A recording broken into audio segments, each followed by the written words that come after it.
बिस्मिल्लाहिर्रहमानिर्रहीम। यूट्यूब के प्लेटफॉर्म अज़ल ता अबद रोशनी के मुअज़्ज़ज़ मुहतरम सामिईन, अस्सलामु अलैकुम वरहमतुल्लाह। ये कायनात अर्ज़ी का बहुत ही अनोखा, हैरतनाक, सनसनीखेज़ और अल्लाह की कुदरत कामिला के मुकम्मल इजहार का सच्चा व मुनफरिद वाक़या है, जो रसूल खुदा मुहम्मद सल्लल्लाहु अलैहि वसल्लम की मुबारक पैदाइश व बेसत नबूवत से कबल का है, और आपने अपनी उम्मत की नसीहत व हिदायत के लिए इसे खुद ही बयान फरमाया है। चुनांचे आप पर भी लाजिम है कि मुकम्मल क़िस्सा समाअत फरमाएँ। ख़त्मुर रसूल हादी आलम हज़रत मोहम्मद सल्लल्लाहु अलैहि वसल्लम ने फरमाया कि अगले ज़माने में एक बादशाह था जिसके यहाँ एक जादूगर था। जब जादूगर बूढ़ा हो गया तो उसने बादशाह से कहा कि अब मैं बूढ़ा हो गया हूँ, लिहाजा मेरी मौत का वक्त करीब है, मुझे कोई बच्चा सौंप दें ताकि मैं उसे जादू सिखा दूँ। चुनांचा बादशाह ने उसे एक ज़हीन लड़का दे दिया जिसे वो तालीम देने लगा। लड़का उसके पास जाता तो रास्ते में उसे एक मुसलमान राहिब का घर दिखाई देता जहां वो इबादत में कभी वाज़ो नसीहत में मशगूल होता। ये लड़का भी खड़ा हो जाता और उसके तरीक़ा इबादत को देखता और वाज सुनता। लड़का आते जाते यहाँ रुक जाया करता था, इस बिना पर जादूगर भी मारता और माँ बाप भी, क्योंकि वहाँ भी देर में पहुँचता और यहाँ भी देर में आता। एक दिन उस बच्चे ने राहब के सामने यही शिकायत बयान कर दी। राहब ने कहा, जब जादूगर तुमसे पूछे क्यों देर लग गई तो कहना कि घर वालों ने रोक लिया था, और अगर घर वाले बिगड़े तो कहना कि जादूगर ने रोक दिया था। यूं ही एक ज़माना गुजर गया कि एक तरफ तो वो जादू सीखता था और दूसरी तरफ कलामुल्लाह और दीन इस्लाम सीखता था। एक दिन ये देखता है कि रास्ते में एक ज़बरदस्त हैबतनाक सांप पड़ा हुआ है और लोगों की आमद रफ्त जिसकी वजह से बंद है। इधर वाले उधर और उधर वाले इधर हैं और सब लोग इधर उधर परेशान खड़े हुए हैं। उस लड़के ने अपने दिल में सोचा कि आज मौका है कि मैं इम्तहान कर लूं कि राहब का दीन खुदा को पसंद है या जादूगर का। चुनांचा उसने एक पत्थर उठाया और ये कहकर उस सांप पर फेंका कि ए खुदा, तेरे नज़दीक राहब का दीन और उसकी तालीम जादूगर की तालीम से ज़्यादा महबूब है, तो तू इस जानवर को इस पत्थर से हलाक कर दे ताकि लोगों को इस बला से निजात मिले। पत्थर के लगते ही वो जानवर यानी सांप मर गया और लोगों का आना जाना शुरू हो गया। फिर जाकर राहिब को उस लड़के ने खबर दी। उसने कहा, प्यारे बच्चे, तू मुझसे अफजल है, अब खुदा की तरफ से तेरी आजमाइश होगी, अगर ऐसा हो तो मेरी खबर न करना। चुनांचे अब उस बच्चे के पास हाजतमंद लोगों का तांता लग गया और उसकी दुआ से मादरजाद, अंधे, कोढ़ी, जजामी और हर किस्म के बीमार अच्छे होने लगे। बादशाह के यहाँ एक नाबीना वजीर के कान में ये आवाज़ पड़ी तो वो बड़े तोहफे तहाइफ लेकर हाजिर हुआ और कहने लगा, अगर तू मुझे शफा दे दे तो ये सब मैं तुझे दे दूंगा। बच्चे ने कहा, शफा मेरे हाथ में नहीं, मैं किसी को शफा नहीं दे सकता, शफा देने वाला तो अल्लाह वहदहू ला शरीक है। अगर तू उस पर ईमान लाने का वादा करे तो मैं उससे दुआ करूं। उसने इकरार किया। बच्चे ने उसके लिए दुआ की, अल्लाह ने उसे शफा दी। तो वो वजीर बादशाह के दरबार में आया और जिस तरह अंधा होने से पहले काम करता था दोबारा करने लगा। अब आंखें बिल्कुल रोशन थीं। बादशाह ने मुताज्जुब होकर पूछा कि तुझे ये आंखें किसने दी? उसने कहा, मेरे रब ने। बादशाह ने कहा, हाँ, यानी मैंने दी हैं। वजीर ने कहा, नहीं नहीं, मेरा और तेरा रब अल्लाह है। बादशाह ने कहा, क्या तेरा रब मेरे सिवा कोई और है? वजीर ने कहा कि हाँ, मेरा और तेरा रब अल्लाह अज़्ज़ा वजल है। अब बादशाह ने ये सुना तो ज़बरदस्त मारपीट शुरू कर दी और तरह तरह की तकलीफ़ें और इज़ाएं देने लगा। फिर पूछने लगा कि तुझे ये तालीम किसने दी है? आखिर उसने बता ही दिया कि मैंने उस बच्चे के हाथ पर इस्लाम कबूल कर लिया है।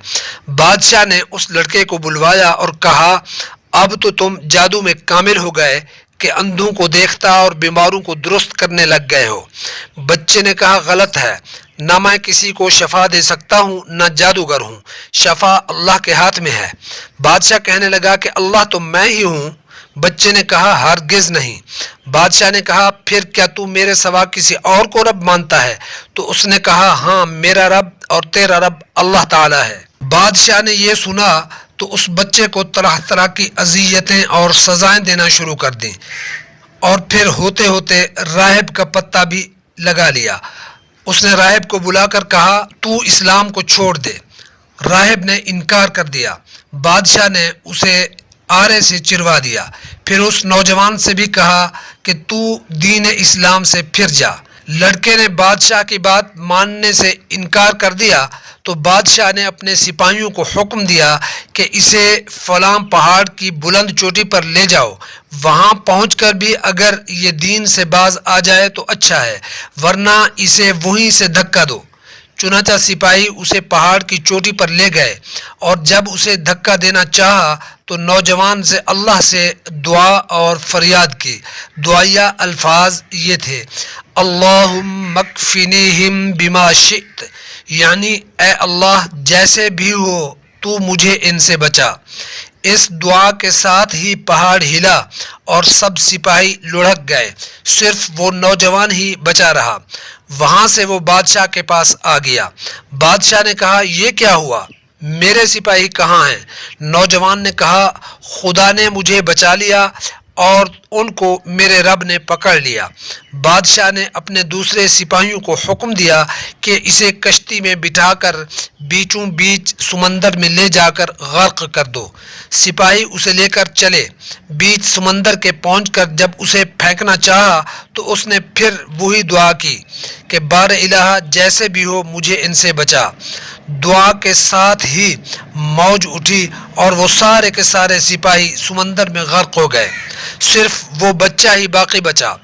چنانچہ وہ پھر بادشاہ کے پاس آیا اور کہا میرے رب نے مجھے ان سے بھی بچا لیا، اور اے بادشاہ تو چاہے جتنی تدبیر کر لیکن تو مجھے ہرگز ہلاک نہیں کر سکتا۔ ہاں ایک صورت ہے جس طرح میں کہوں اگر اس طرح تو کرے تو البتہ میری جان نکل جائے گی۔ بادشاہ نے کہا اچھا بتا کیا کروں؟ اس نے کہا تمام لوگوں کو ایک میدان میں جمع کرو، پھر کھجور کے تنے پر مجھے سولی چڑھا اور میرے تیر کو میری کمان پر چڑھا، اور بسم اللہ رب ھذا الغلام، یعنی اللہ کے نام سے جو اس بچے کا رب ہے کہہ کر وہ تیر میری طرف پھینک، وہ مجھے لگے گا اور میں اس سے مر جاؤں گا۔ چنانچہ بادشاہ نے یہی کیا۔ تیر بچے کی کن پٹی میں لگا تو اس نے اپنا ہاتھ اس جگہ رکھ لیا۔ چاروں طرف سے بے شمار یہ آوازیں اٹھنے لگیں کہ ہم سب اس بچے کے رب پر ایمان لاتے ہیں، یعنی ہم مسلمان ہوتے ہیں، اور لاکھوں لوگ مسلمان ہو گئے۔ یہ حال دیکھ کر بادشاہ کے ساتھی بڑے گھبرائے اور بادشاہ سے کہنے لگے اس لڑکے کی ترکیب ہم تو سمجھے ہی نہیں، دیکھیے اس کا اثر کیا پڑا کہ یہ تمام لوگ مسلمان ہو گئے۔ ہم نے تو اس لیے قتل کیا تھا کہ کہیں یہ مذہب پھیل نہ جائے، لیکن جو ڈر تھا وہ تو سامنے ہی آ گیا اور سب مسلمان ہو گئے۔ بادشاہ نے کہا اچھا یہ کرو کہ تمام محلوں اور راستوں میں خندقیں کھدوا دو، ان میں لکڑیاں بھرو اور آگ لگا دو، جو اس دین سے پھر جائے اسے چھوڑ دو اور جو نہ مانے اسے آگ میں ڈال دو۔ مسلمان اپنے دین پر جم گئے اور ایک سیسا پلائی ہوئی دیوار بن کر کھڑے ہو گئے۔ انہوں نے اللہ پر توکل کیا اور صبر و شکیب کے ساتھ آگ میں جلنا منظور کر لیا، اور پھر اس میں کود کود کر گرنے لگے۔ البتہ ایک عورت جس کی گود میں دودھ پیتا چھوٹا سا بچہ تھا وہ ذرا جھجکی۔ تب اس بچہ کو خدا نے بولنے کی طاقت دی۔ اس نے کہا ماں کیا کر رہی ہو؟ تم تو حق پر ہو، صبر کرو اور اس میں کود پڑو۔ انا للہ و انا الیہ راجعون، یہ حدیث مسند احمد میں بھی ہے اور مسلم میں بھی، اور بعض کتب حدیث میں بھی ہے۔ قرآن مجید میں سورۃ بروج کے اندر اس کی تفصیل موجود ہے۔ بحوالہ مسند احمد مسلم۔ فی امان اللہ۔